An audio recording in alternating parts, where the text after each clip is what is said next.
Hey guys, welcome back to my channel, or if you are new here, then please do me a favour and hit that subscribe button. As you might have seen already, I was lucky enough to talk to Quincy and Colb on all things Browns, Cavs and so much more. We spoke for over 2 hours and you can find part 1 of our conversation below, so please go check that out if you haven't already.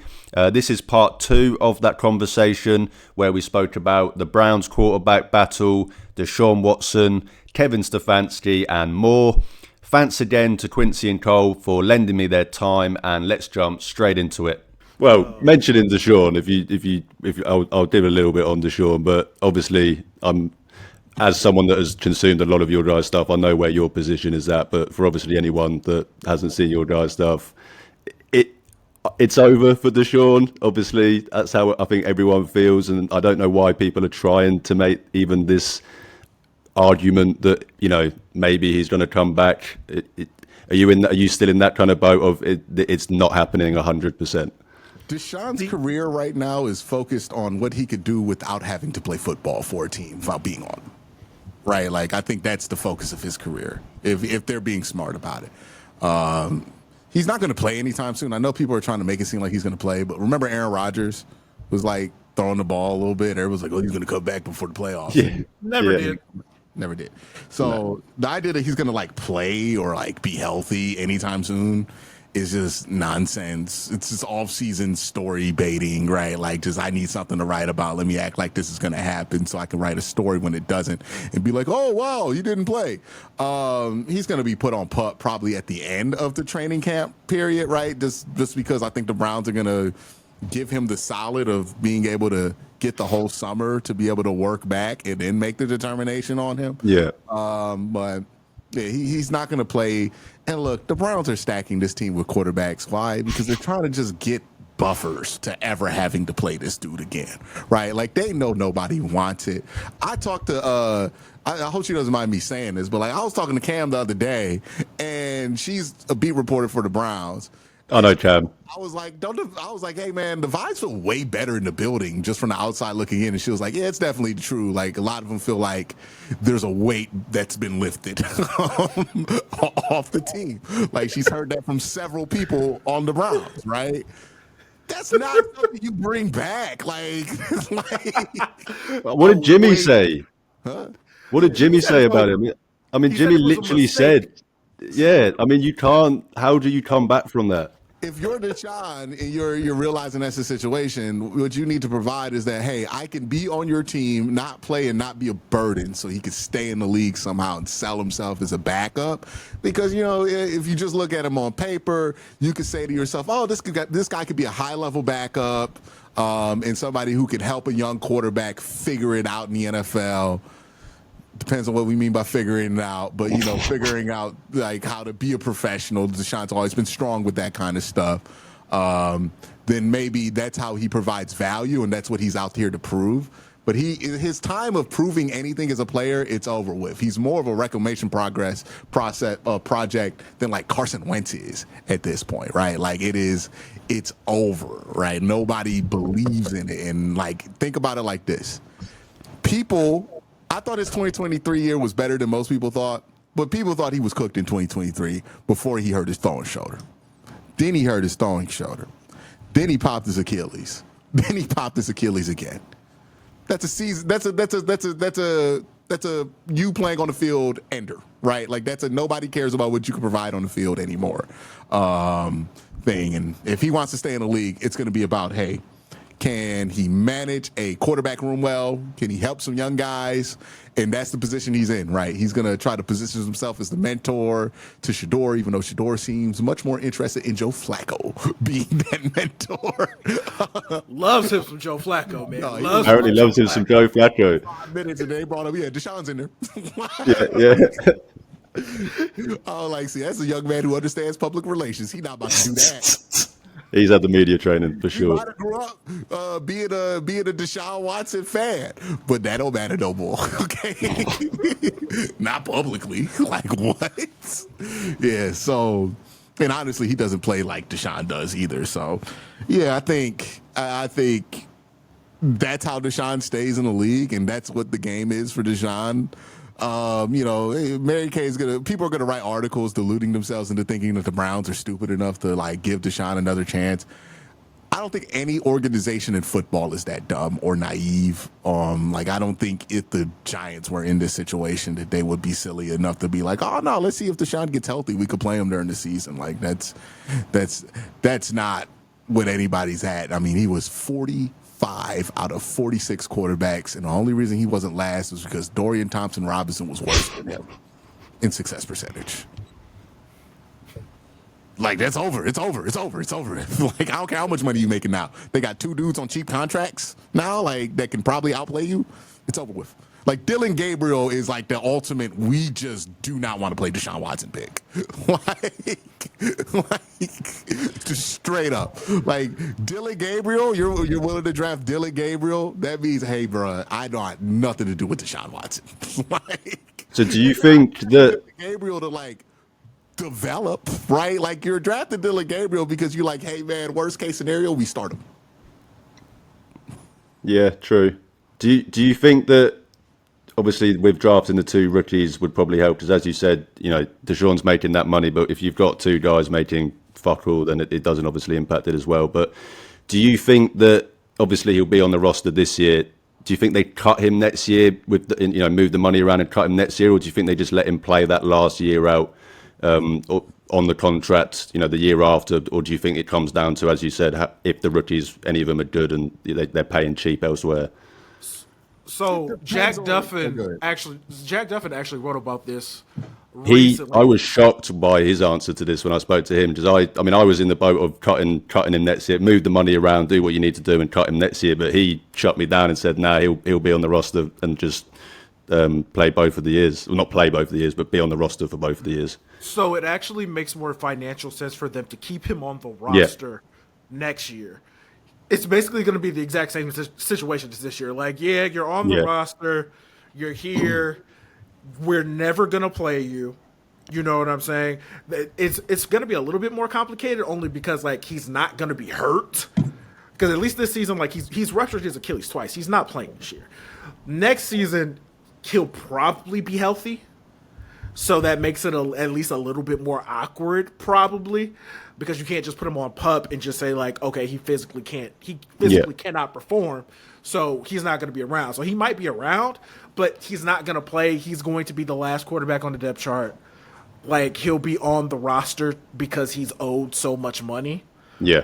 But as soon as that next season is over, going into that offseason of 2027, if they cut him then, it saves them a significant amount of money on the cap. So he'll be here He'll be here this year. He'll be here next year. They might get some injury insurance for him too. Yeah.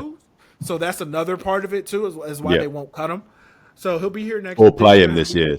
That's why you won't play him this year as well. Yeah. Yeah, because you could get a significant amount of money back on the cap in the insurance. So he'll be here this year. He'll be here next year.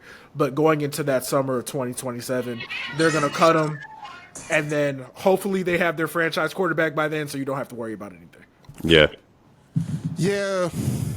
And, like, I think it will depend on if they go through with that plan. Like, if Deshaun proves this season, okay, he could be in the building, he could be an asset to these young quarterbacks, and he's not going to be that much of a distraction, then I think they will go forward with that. There is a world where they're like, hey, man, we need to get this fucking guy out of here, right? Like, if he's a bad influence and we're like, hey, we're about to draft Lenore Sellers, let's get this guy out of here. Yeah. Just suffer for a couple of years and just be fine. Like it might be a situation like that. I could see it where it's like, hey, he spends the years like the permanent third quarterback, and even if you get down to your third quarterback, you sign somebody to play instead of him, and it becomes a thing. But it's like, I don't think the intention is to trot Deshaun Watson out there to play another game in a Cleveland Brown uniform.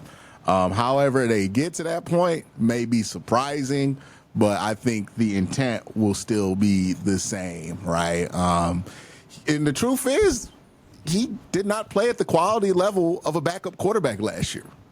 Like, he was below that. Jameis Winston was by far the best quarterback there, and Jameis Winston is maybe an average backup level quarterback. Yep. Yeah.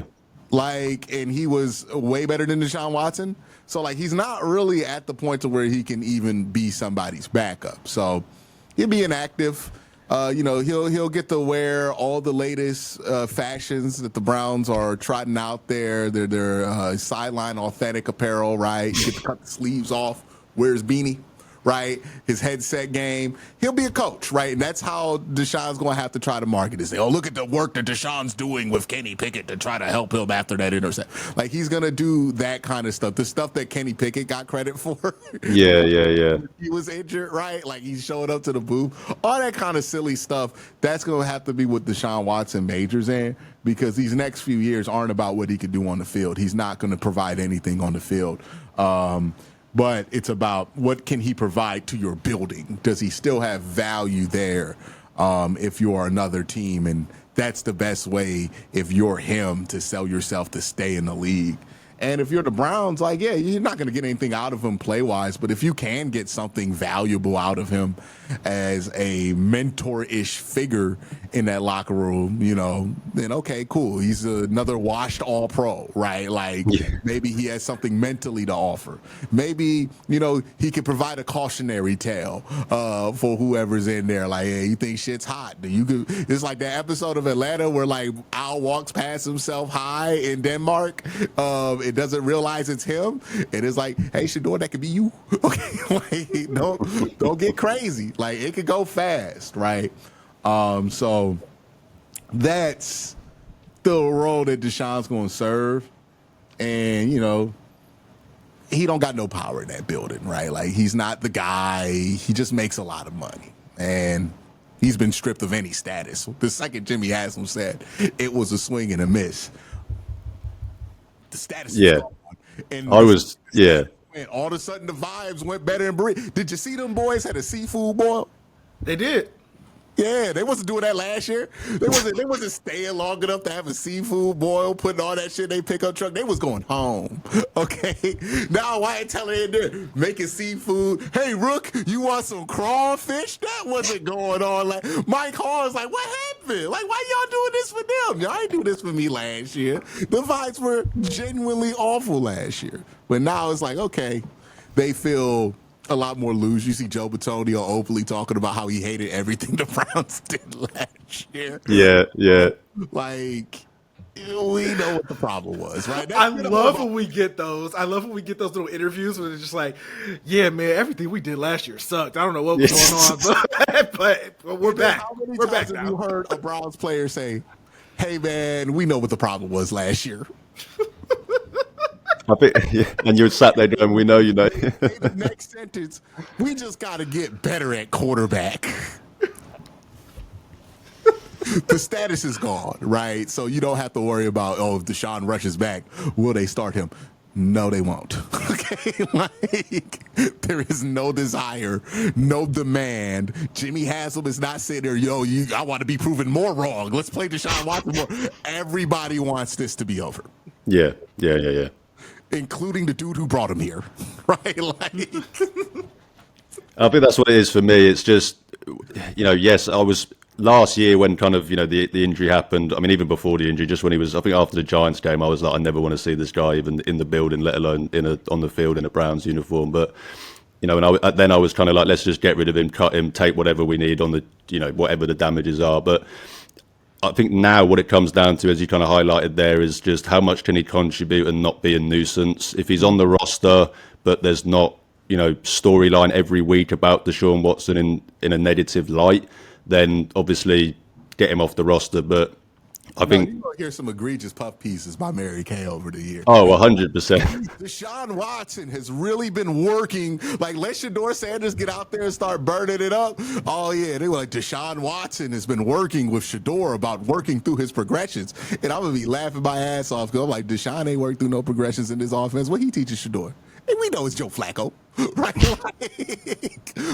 Like, we saw Deshaun run this offense, right? Like, there's not really that much to offer there. The stuff that, like, Deshaun can offer to Shador is like, hey, man, don't let it get to your head. But I'm going to be honest with you, all the, like, famous stuff that happened with Deshaun because he was good at football has already happened to Shador.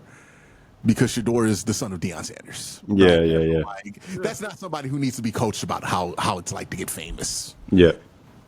Or we know Deshaun like to give out them Bible quotes, and I don't think you got to give out Bible quotes to a Sanders kid. Maybe Dylan Gabriel could use them. I don't know. Hey, bro, he don't seem like somebody you got to give Bible He quotes. really doesn't. He really doesn't. Did you see the video of him talking to the birds in the pre-draft thing? Nah, it's very, very religious people out there, them Polynesians, right? Like I bet Jameis Winston would have been in there. He'd be like, "Wow, they religious."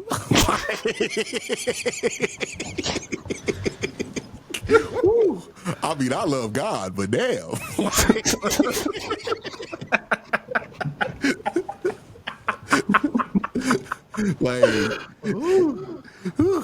Yeah. I think at this point we're all kind of sick at. I know you guys probably are talking about Deshaun Watson. Anytime I get asked about it, I'm just at this point sick of talking about it. I just would like people to acknowledge that he's not really on the team. He just gets paid. Okay? Yeah. I say this all the time, bro. I'm like, he's technically a Cleveland Brown because contractually they have to continue to pay him money, but he's not on the team, man. It's over with. We have 4 quarterbacks. We don't have 5. This, man. They did all them pictures about the boys are back in town. Did they show you Deshaun Watson once? No, it's intentional. He's not a part of this. Meanwhile, they got 12 interviews up with Shador Sanders, like on the Browns website. Hey, real quick, now. do you see the Browns Twitter account every time they post like any of the other rookies and the engagement that it gets? Oh, the view counts. Yeah. It's like They post Shador. Here. Quincy Junkies, interaction, Mason Graham, and then Harold Fanning up there. Harold Fanning, yeah. And then it's everybody else. And I'm like, I think I like Dylan Sampson the most because he had a crabfish boil, and you know how he is. I tell you about this because a lot of my family are from Louisiana. I'm like, whenever you interact with somebody from Louisiana, they do anything that's Southern. They be like, we ain't Louisiana, but it's all right. I was like, he gonna crack me up. Also, a running back from Louisiana, sign me up. That man can fight. Like Baton Rouge, yeah, that man has what it takes physically. Okay, get the Cavs a center from Louisiana. I need to figure out who the centers are from Louisiana. Everybody talking about the Cavs need to get tougher. I'll figure it out. Okay, who's played at LSU? Like. Oh my God, no, Ben Simmons.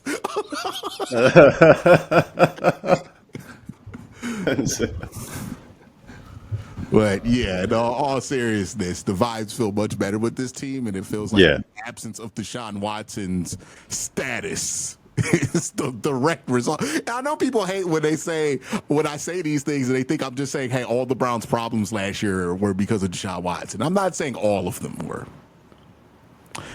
I am saying more than 50% of them were, though. Yeah.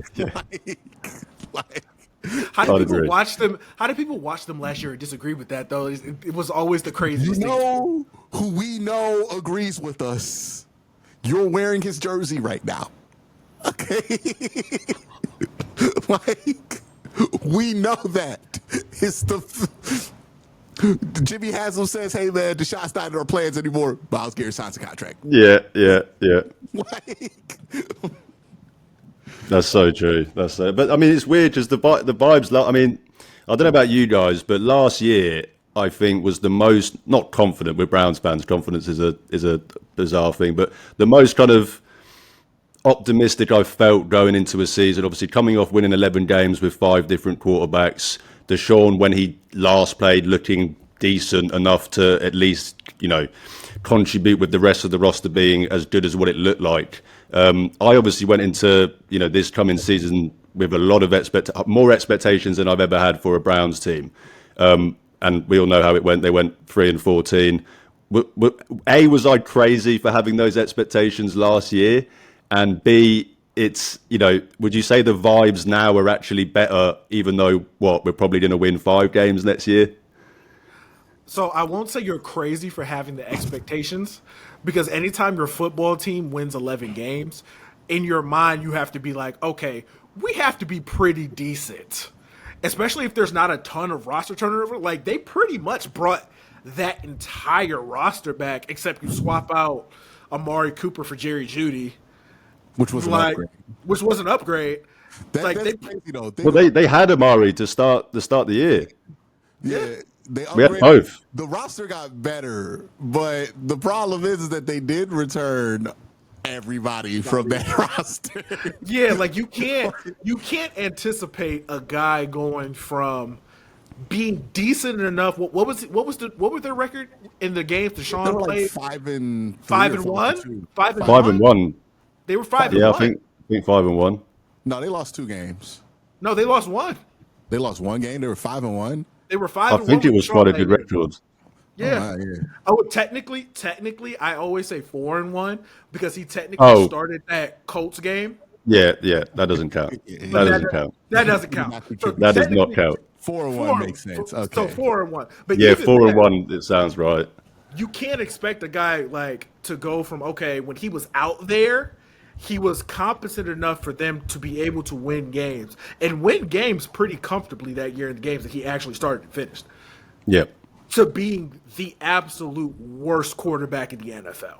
Like that is a cataclysmic drop off in production that you just can't anticipate year to year. Like nobody thought he was going to be that bad. You know what I'm saying? Yeah. So I don't think you were wrong. I don't think anybody was wrong to have that kind of an expectation. But like, what can you do when a guy is that bad? Like this year, Deshaun Watson was as bad as everybody swore he was in 2023, right? Yeah. The way that people had been talking about him prior to 2024, he was so bad that he retroactively made everything else he did in Cleveland worse, right? Like that's how bad he was. And, I don't want to seem like I'm harping on it, but I think it is so important that we understand what happened last year. It wasn't that Deshaun Watson played subpar football. It wasn't that Deshaun Watson was a disappointment.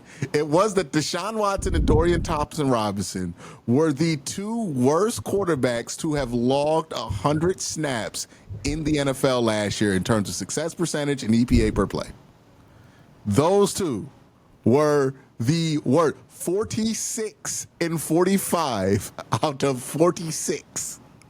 That is how bad we're talking. Jameis Winston was like 28th, right? Yeah. Like orders of magnitude better. And I do think we're going to see a difference between like being that bad and just being bad at quarterback this season and why the Browns are likely to be better. I'll say this about the Browns seasons, right? Since we traded for Deshaun Watson, ain't none of this shit been fun, right? The only time we've had fun is when he's gotten injured. Like, but it's true. Like, I think he's been suspended or injured the whole time. We've had fun, right? Like, he got suspended. We had some fun with Jacoby Brissett. We beat Baker Mayfield, 60-yard field goal. Hell of a time. We had fun with Deshaun one time. He broke his shoulder. And then 2023 goes around and we had the most fun with Joe Flacco. Now, part of that was Joe Flacco's own doing because he is an emotional roller coaster, but we had a lot of fun with Joe, right? Like, a lot of fun with Joe. I will say this about this season. Are the Browns going to be in a position to win 10 games? Probably not. I'd be shocked if we won 10 games. Not saying it's out the realm of possibility. Really good defense. And I think that's really underrated. This defense could be just so good, it doesn't matter what's happening on offense, right? Like, look at that front 7 that they're building. Like, legitimately. Real quick, Q. Earlier, you were describing the defense and, like, how the team wants to play football this year. They're going to run the football a ton. That's why you draft 2 running backs. You're going to try to be a top 5 defense. Running backs who ran the ball more than anybody. More than anybody. Like, literally more than anybody. And every time I hear you describe the team, I'm like, hey, bro, we try to be the Pittsburgh Steelers. Supposed to be, right? I said this on AFC North Talk to Jared, and I don't think he liked it because he's a Steelers guy there. But I think the Browns will end the season with a similar record to Pittsburgh. And I think the irony is going to be the Browns are going to feel more like Pittsburgh than Pittsburgh does. Because I think the Browns are going to be successful with what they're doing right now. They've invested a lot. on the offensive line, brought in 2 free agents on that O-line. They have DeJuan Jones, Jack Hunt. I think that offensive line is going to be better, especially when it comes to running the football. Look, man, say what you want about Quincy. That's a big dude. You seen him? Huge. I like Quincy. Realize he's big at Ohio State. Like, like, okay, yeah, that looks like somebody who's really hard to tackle, right? And you could joke about his vision. His vision's not that bad, but I'm not trying to tackle him if he's wrong.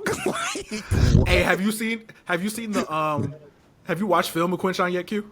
Yes. Have you seen the stiff arm? Yes. Which one? The Notre Dame one?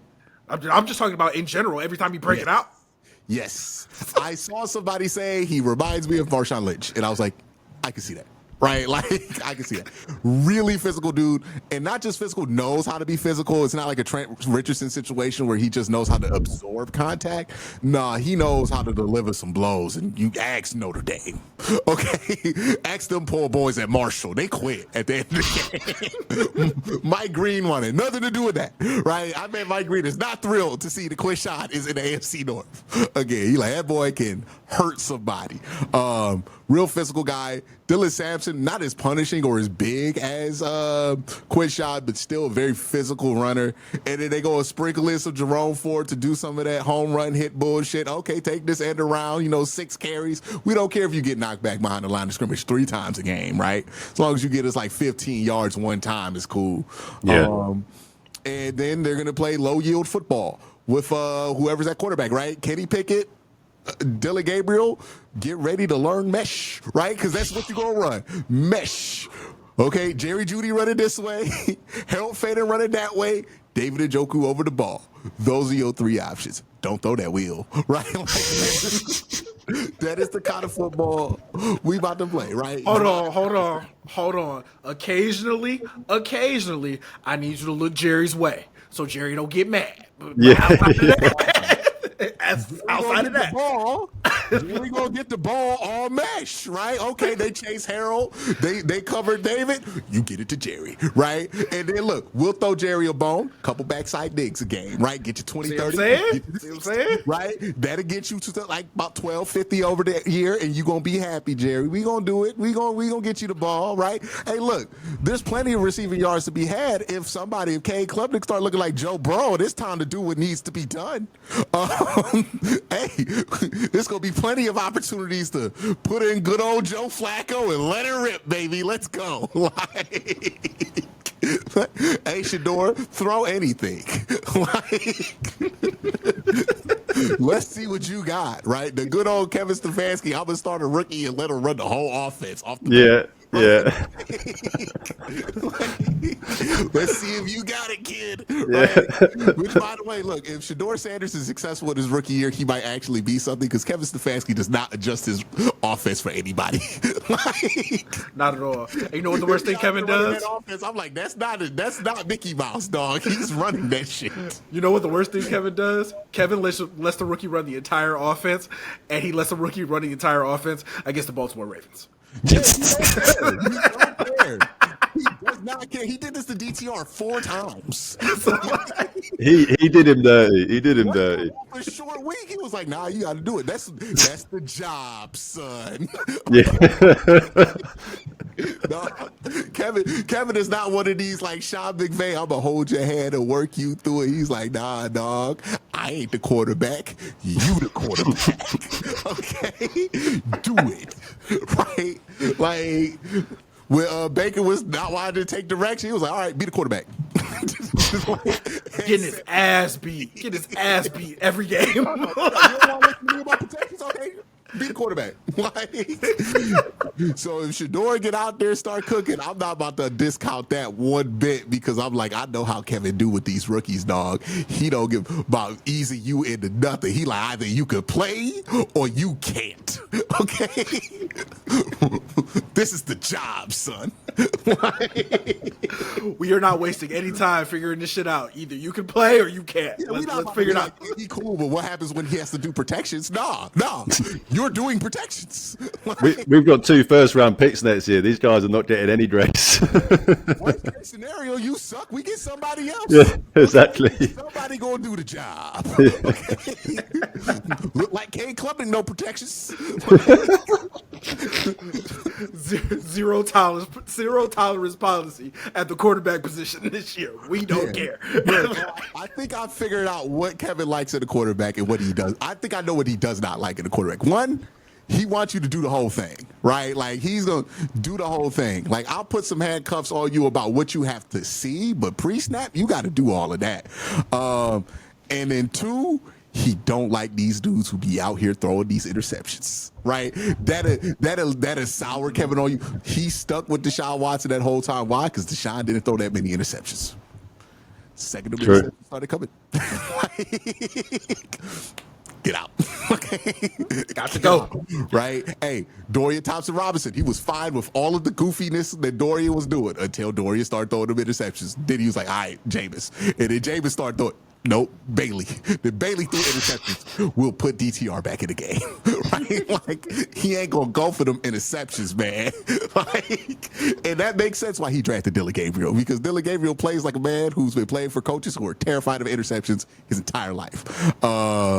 And yeah, it's going to be fascinating to see how this whole thing shakes out. But Kevin is certainly, if Dylan Gabriel is good in year 1, it is because Dylan Gabriel is good, right? Yeah.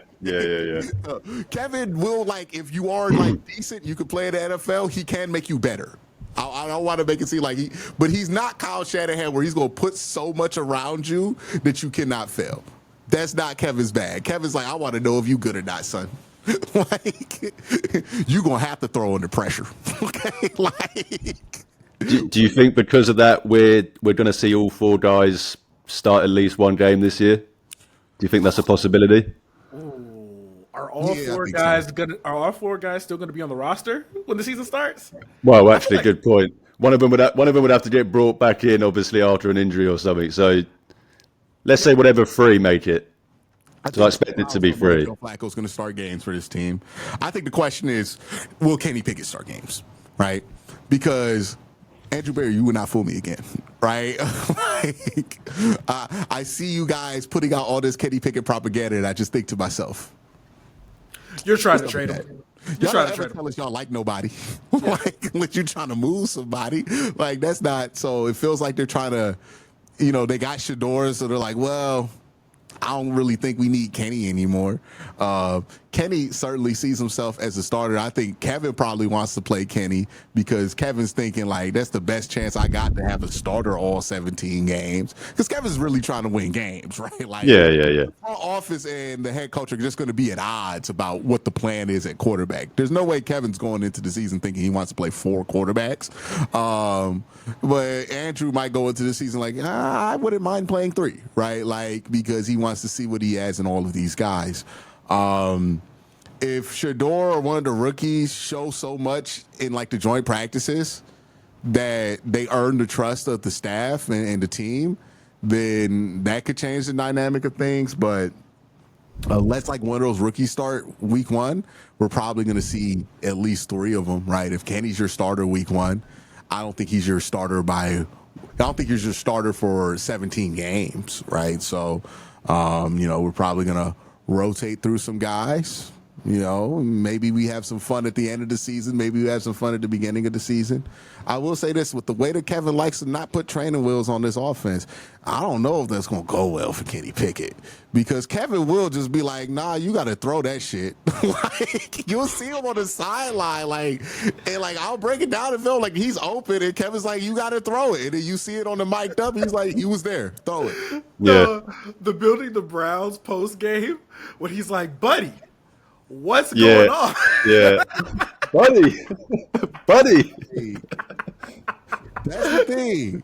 This is not like, he is not an easy peasy players coachy kind of guy. Kevin has what he wants to do. What he wants to do is proven to have worked, right?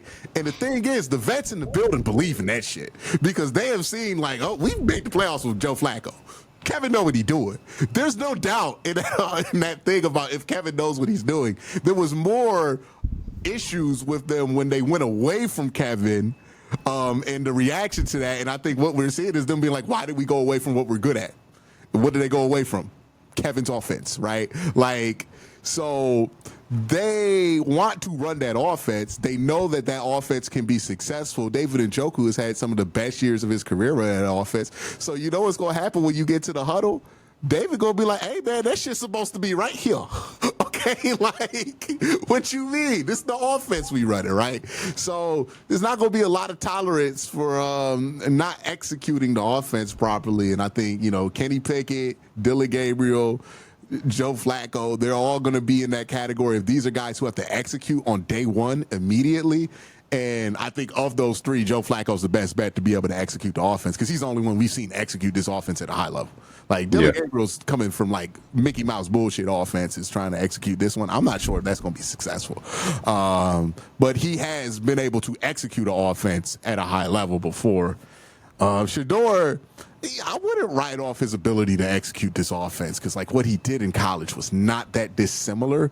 And Pat Shurmur is about he's not as strict as Kevin is, but Pat Shurmur's not going to give you a lot of training wheels either, right? Nope. So he ran a full NFL offense there at Colorado. You can see it. And that's part of the reason he got sacked so much because he was also in charge of protections, and that's just part of the learning curve, right? Like of knowing when to call two jet and everything else because it's like you just got to trial and error that thing, right? But yeah, I think he's probably outside of Flacco and Pickett the most equipped, I think, for that challenge. And, you know, if one of these rookies are going to be successful, it's going to be because Kevin just says, hey, man, I'll let it rip. If they actually can play, and then Kevin's going to get excited then. He's like, oh, he can actually play. Like, I feel like Kevin be in there like, y'all think he good. Let's see if he can run my offense. Like, we're going to find out, man. We're going to find out, Kev. We're going to find out. So from what you've seen so far from, you know, obviously it's hard to make an assessment on especially the rookies, but from what you've seen, obviously Flacco I suppose not really included because Flacco's 40. We know why he will start if he does start, but who do you think has the most chance, if any?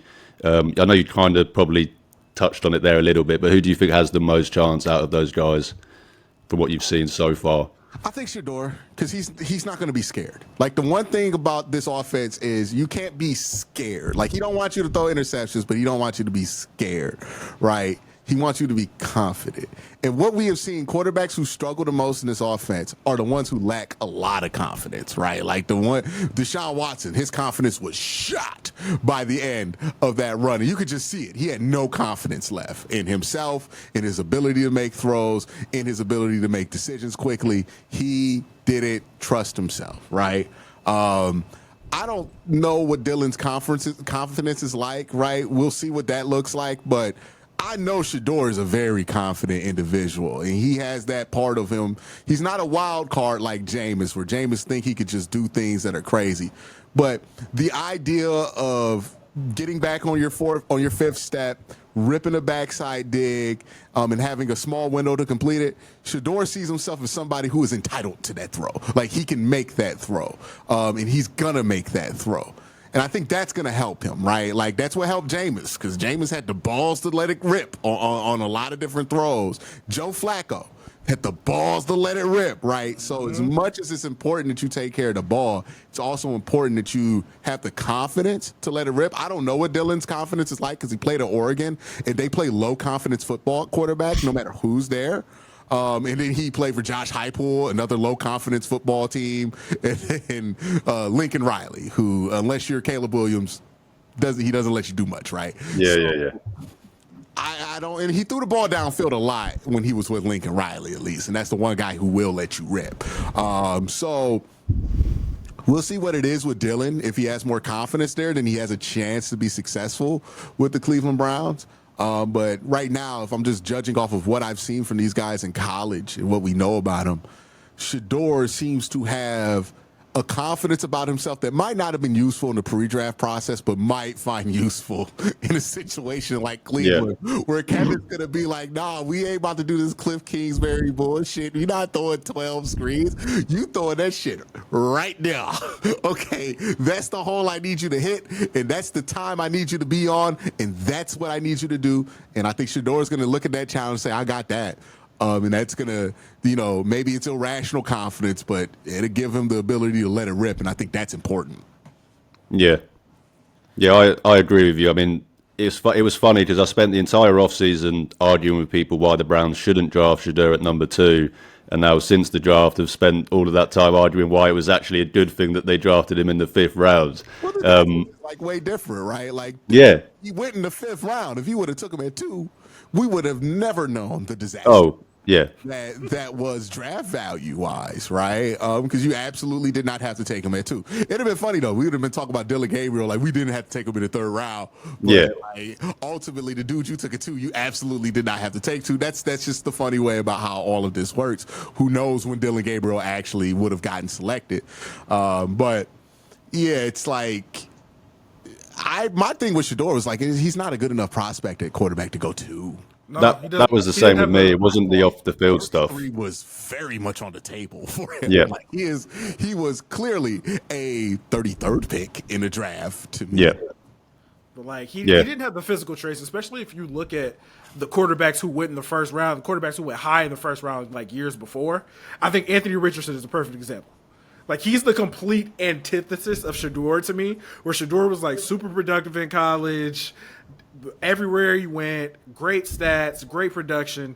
Anthony Richardson didn't have any of that, but if you just look at Anthony Richardson, you're like, you know what? That looked like a franchise quarterback to me. He's big, he's faster than everybody, he's stronger than everybody, he can throw the ball farther than everybody. Shador didn't have any of that coming out of college. Like, he didn't have any of that. So he was a 2nd round guy to me, but he was the 2nd round guy that I wouldn't mind the Browns taking. You just couldn't take him at 2. Who did you want the Browns to take at 2? So if you didn't see any of my 100 a day tweets that I was posting, it was Abdul Carter for the entire process. I accepted at the end when it was the Travis Hunter stuff kind of made it seem like that was inevitable. I accepted it and was just as happy. I kind of preferenced every time when I talked about Abdul Carter that I would be just as happy with Travis Hunter. It's just that Abdul Carter excited me a little bit more with the current Browns team, just because Travis Hunter without a quarterback isn't able to contribute as much as I thought that an Abdul Carter next to Myles Garrett could. So it was Abdul Carter for me. Well, I hope you guys enjoyed that as much as I did. The 3rd and final part of my conversation with Quincy and Colb will be out in a few days, so keep your eyes peeled for that and go check out part 1 if you haven't already as well. I'm sure most of you know where to find Quincy and Colb already, but just in case, I will link their socials in the description. Thanks again for watching. I am incredibly grateful for the opportunity to talk Browns with all of the amazing guests that I've had on this channel already. And even more grateful for everyone who has supported me. If you enjoy my content, then please drop this video a like, hit the subscribe button. It's free, but it really, really helps out my channel. You can also check the links in the description to see where you can follow and interact with me on social media. As I always say, I'm trying to build a community of Cleveland Browns fans, and even if that means I only get to talk to one fan a day, I'm happy because I'm talking Browns football with the best fan base in the world. Thanks again for watching, guys. Have an amazing week, but most importantly, go Browns.